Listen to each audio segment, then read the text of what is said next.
Tere päevast ja konverentsi pere. Tervist kõikidele headele juhtidele, spetsialistidele, inseneridele, kõikidele headele kolleegidele, keda teid kõik on siin hea näha ja mitte ainult siin, vaid ka üle Elisa Stage'i. Täna on siia konverentsile meil registreerunud kokku ligi 1000 inimest, kuskil 600 rohkem käib meil sellest konverentsist läbi täna päeva jooksul ja üle 300 üle Elisa Stage'i virtuaalselt.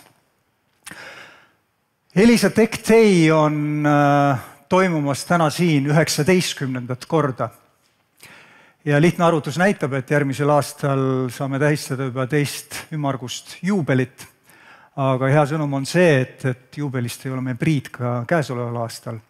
Nimelt siis Tech Day korraldajal Elisal täitub käesoleval aastal 30 aastat Eestis, mis täitub siis 30. mail juba paari nädala pärast. Kokku on Elisa vanust rohkem kui 140 aastat, aga tõesti 30 aastat oleme nüüd olnud juba Eestis. See on olnud pikk ja väärikas aeg, see on olnud väga põnev teekond meie jaoks, täis väga palju õppimist, arenemist, väga palju põnevaid edulugusid meie kõigi jaoks.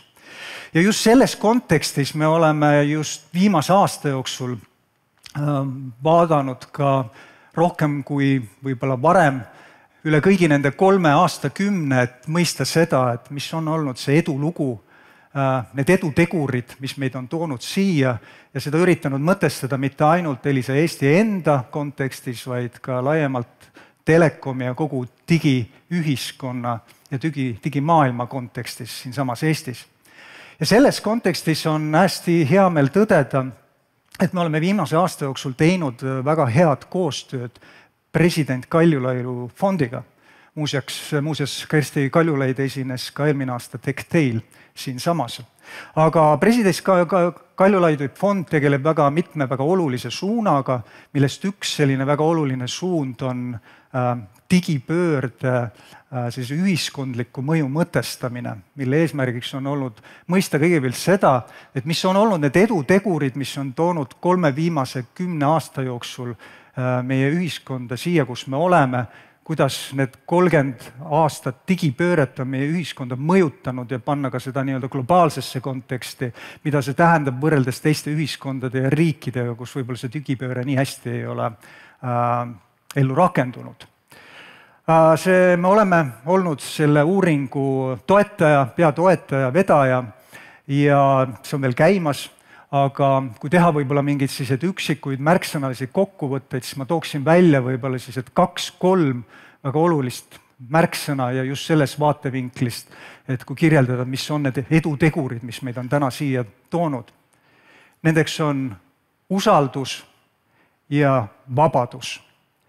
Ning kindlasti seda toetavalt ka eestlaste selline pragmaatiline individualistlik loomus või väärtusruum. Mida ma selle all mõtlen? Loomulikult, kui me räägime ühiskondlikust arengust või ka arengust ettevõtetes, siis väga oluline on talendid, geeniused, kes seda asja edasi viivad. Aga me teame, et ükski talent ei saa hakkama seda, kui ei ole olemas piisavat keskkonda ja väärtusruumi, mis teda toetab. Ehk see on olnud ka selle uuringu nagu selline peamine objekt. Usalduse all ma pean silmas eelkõige seda, et kui me vaatame seda 30 aastat, mis on olnud, siis see usaldus on väljendunud eelkõige väga tugevas usalduslikus suhtes riigi ja Eesti inimeste vahel, kodanike vahel, seda just nii-öelda digimaailma kontekstis. Mille võib-olla kõige ilmekam näide on see, et me oleme Eesti inimestena olnud väga aldid ja avatud jagama oma isiklikke, personaalseid, sensitiivseid andmeid riigiga, mis on tegelikult üsna erandlik, kui me vaatame ülejäänud maailma, aga mis on väga selline fundamentaalne alus, et üldse e-riik või selline digiriik saaks tekkida. Usaldus tähendab ka kindlasti seda, et ma arvan, et me ühiskonnana oleme olnud väga digi- või tehnoloogia usku. Me oleme uskunud tehnoloogiasse, me oleme olnud valmis võtma vastu riske, eksperimenteerimisi meie endi peal ja see on ka kindlasti üks sellistest olulistest omadustest, mis Eesti ühiskonnal on olnud nende 3 aastakümne jooksul. Kui me räägime vabadusest, siis vabadus on olnud midagi sellist, mis eelkõige just, kui me vaatame 30 aastat tagasi peale meie taasiseseisvumisperioodi, see puhang jõudis ka siia samasse tehnoloogia digimaailma, mis võimestas väga palju inimesi, eelkõige noorem põlvkond, kes tavaliselt küpsetes ühiskondades väga kiirelt juhtivatele positsioonidele ei saa, aga meie ühiskonnas said. See võimestatus, mis tekkis, võimalus tegelikult ka teha asju, mis huvitab, mis eksperimenteerida, testida ja neid ka ellu viia. Ehk see usaldus ja vabadus on väga paljus see olnud, mis on meid siia punkti vedanud. Ja mul on hea meel, väga suur heameel selle üle ka selles osas, et selles on ka olnud väga oluline roll telekomidel endil ja ka Elisal seal hulgas. Eelkõige ma arvan, et infrastruktuuri rajamisel, mis on olnud nii-öelda vundamendiks kogu meie digiriigile ja digiühiskonnale. Ma arvan, et telekomi infrastruktuur on üks väheseid, kui mitte ainus, eelkõige võrreldes energia- või transpordi infrastruktuuriga Eestis, mis on algusest peale olnud loodud parimate, kõrgemate rahvusvaheliste standardite alusel ja mida on moderniseeritud läbi erinevate põlvkondade, et hoida nii-öelda maailma tasemel seda taristut. Me oleme võidelnud kindlasti digilõhe vähendamise eest, me ei ole jäänud kinni tiheasustuspiirkondadesse. Ma julgen arvata, et Eesti on väga hästi ühtlaselt kaetud digitaristuga. Tõsi, on olemas valgeid alasid, aga lahendame ka selle probleemi, ma arvan, eelkõige 5G-ga. Me oleme võidelnud digipädevuse kasvatamise eest, tuues ka neid sihtrühmi, kes ei ole väga internetiteadlikud, interneti juurde eelkõige vanem põlvkond. Me oleme tegelenud ka sellega, et võimestada teid, head ettevõtjad, ja võimendada teie ärisid ja pakkuda selleks olulist infrastruktuuri, et teie äri õitseda saaks.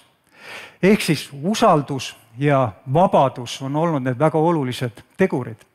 Miks ma seda kogu aeg siin rõhutan juba päris mitmendat korda, siis tegelikult sellepärast, et kui me vaatame tänast päeva, kus me oleme, siis ma arvan, et meil ei ole väga põhjust olla optimistlikud selle üle osas, kas selle usalduse ja vabadusega on kõik asjad korras. Eelkõige, kui me kuulame usalduse kontekstis seda, kuidas üha rohkem seatakse kahtluse alla e-valimisi või vabaduse kontekstis, kus me näeme, et üha rohkem erinevad regulatsioonid meid piiravad või üha rohkem on ka nii-öelda karistava kultuuri ilminguid versus eksperimenteeriv kultuur, vigadest õppimine ja sellised teemad.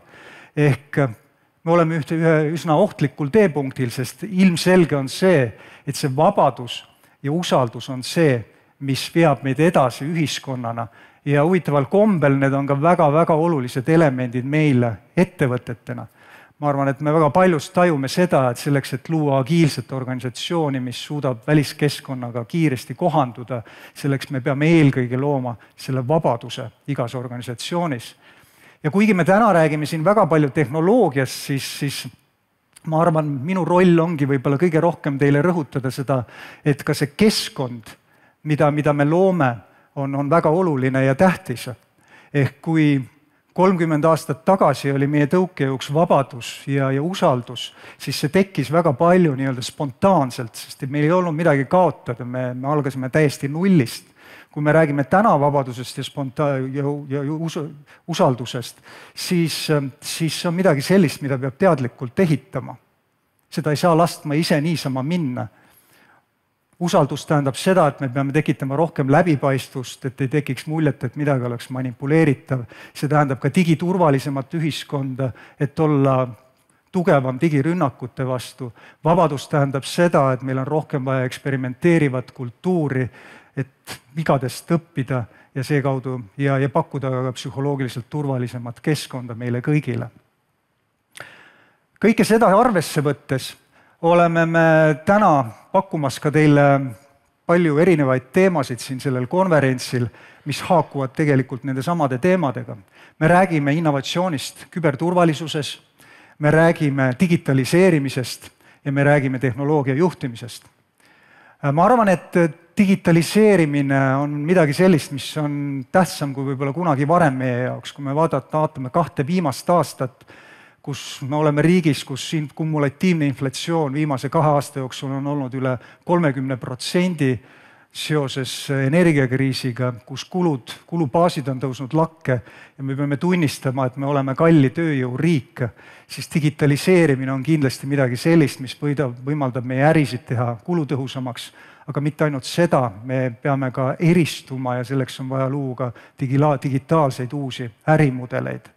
Ja kõige selle juures on ülimalt oluline juhtimine, sest mis iganes modernse raamatu me täna kätte võtame, siis ma arvan, et 3 esimest punkti on seal see, et peab olema tugev visioon, strateegiline raamistik, teiseks talendid ja talentide juhtimine ja kolmandaks see keskkond, kultuuriline ja väärtuslik keskkond, mis me loome ja siis tuleb alles tehnoloogia.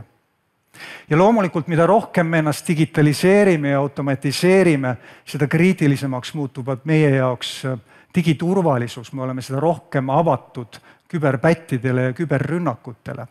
Räägitakse tihti, et me liiga palju seda rõhutame, aga ma julgen arvata, et kindlasti mitte, vähemasti see, kui me vaatame, et kas me tegelikult ka võtame arvesse neid riske, mis meie ümber on. Kui ma vaatan ainult Elisat üksinda, siis ainuüksi Elisale tehti viimase aasta jooksul 7 miljonit rünnakut, mida oli 50% rohkem kui eelmine aasta. Või kui panna seda 1 minutisse, siis meie vastu tehakse keskmiselt 13 küberründekatset igas minutis. Ehk sel ajal, kui mina teiega siin vestlen, umbes 150 rünnakut. Aga okei, me võime ju öelda, et Elisa on erand, et me oleme hästi magus objekt, aga me näeme ka oma klientide pealt seda, et meie rünnakud meie klientide vastu on 5-kordistunud viimase aasta jooksul. Kui veel aasta tagasi tehti 24 rünnakut meie vastu kuus, meie klientide vastu, siis täna 120 rünnakut. Nii et on põhjust, mille osas muret tunda. Head konverentsi külalised, suured tänud, et te täna siia tulite. Ma kutsun teid kõiki olema kaasas mõtetega, kutsun küsima nendes foorudes, mis siin on, kutsun vestlema oma kolleegidega, arvamusi jagama ja kindlasti rõhun ka selle peale, et usaldus ja vabadus on midagi sellist, mis ei teki iseenesest. Seda me peame ise looma nii ühiskonnas kui ka ettevõttes, et me tegelikult oleksime edukad kogu tehnoloogia arengus. Head konverentsi teile kõigile ja sellega kuulutan tänase Tech Day konverentsi avatuks. Aitäh!